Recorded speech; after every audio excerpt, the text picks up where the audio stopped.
Dare, benedicere, predicare. Frères et sœurs dans le Christ, en lisant les évangiles, l'on note que dans sa mission, Jésus à des moments donnés est confronté à des scènes d'hostilité contre lui. Hostilité qui se solde le plus souvent par le rejet de sa personne. Aujourd'hui, dans l'extrait de cet évangile, c'est le cas. Cet extrait d'évangile nous fait d'abord observer Jésus en plein ministère d'enseignement pour nourrir des foules de gens. Et au cours de cette nourriture qu'il donne, au cours de son ministère, il se trouve confronté une fois de plus au rejet. Rejet, mais cette fois particulièrement le rejet des siens, le rejet de sa propre patrie, Nazareth. Il faut souligner que le fait que Jésus retourne dans son lieu d'origine et enseigne est très significatif dans ce passage de l'Évangile selon saint Matthieu. En effet, cela signifie que l'annonce de la bonne nouvelle concerne tout le monde, y compris les nôtres, car eux aussi ont besoin d'entendre la voix du Seigneur qui sauve.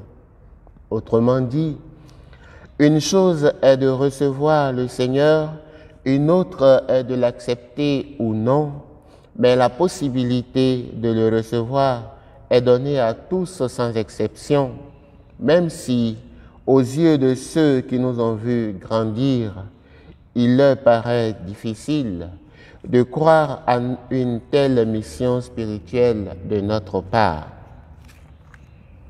Ainsi, l'évocation de la parenté ou de l'origine humaine de Jésus, son père Joseph le charpentier, sa mère Marie et ses frères et sœurs, n'amoindrit aucunement sa mission qui a sa source en Dieu.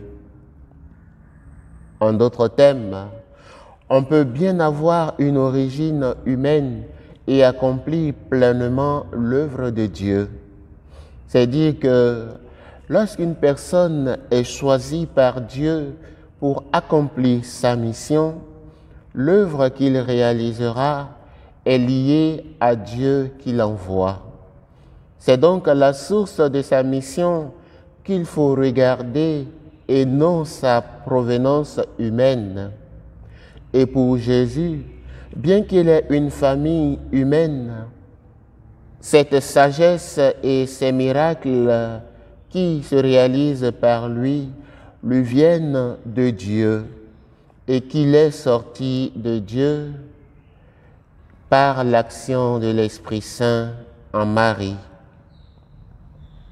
Dieu est la source donc de la sagesse et des miracles de Jésus et pour cela, nous sommes appelés à avoir foi en lui. Nous ne devons pas être comme les siens qui, par manque de foi, l'ont rejeté. Car en ayant un manque de foi, nous pourrons voir passer les œuvres de Dieu dans nos vies sans pouvoir être capables de les accueillir. Alors, frères et sœurs, au cours de cette Eucharistie, nous allons demander au Seigneur de nous donner l'intelligence, surtout l'intelligence de la foi, pour ne pas trop nous attacher aux racines humaines d'un envoyé de Dieu, sauf cas de nécessité, par exemple s'il prétend être Dieu alors qu'il ne l'est pas. Au risque de laisser passer les chances de voir s'accomplir dans nos vies les miracles du Seigneur pour nous. Que la grâce de l'intelligence de la foi soit toujours avec nous pour accueillir véritablement ceux que le Seigneur nous envoie pour annoncer sa parole. Le Seigneur soit avec vous.